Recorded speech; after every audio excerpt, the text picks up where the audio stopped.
Sino po yung lalawayan?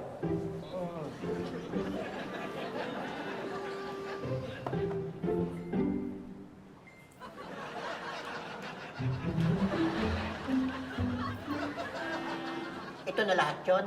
Opo, kami na po yun. Sige na, magpalaway ka na. Eh wala naman dito yung bumati sa akin kanina eh. Sure ka ba? Kasi yan na lahat ng lalaking guards natin eh. Tingnan mo maigi kasi. Wala dyan. Yung bumati sa akin kanina, gwapo, tsaka borta.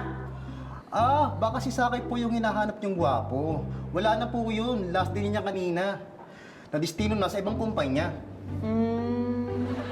Eh paano na to? Eh, hindi ba pwedeng pabalikin nyo muna sandali, papasilin nyo rito, para malawayan lang ako? Hindi na po eh. Wala na po siya. Nasa Nueva Vizcaya na.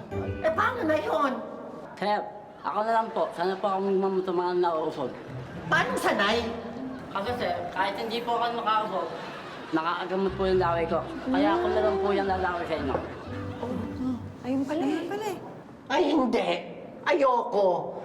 Alam mo, magpapadoktor na lang ako. Hindi naman ako talaga naniniwala dyan sa mga usog-usog na yan. Ayun po ba kayo, sir? Sige na! Sige na! Oo, sige na. Ayoko nga! Ano mo yan? Ayoko! Wala naman. Ayoko nga! Subukan mo. Puputulin ko yung dila mo.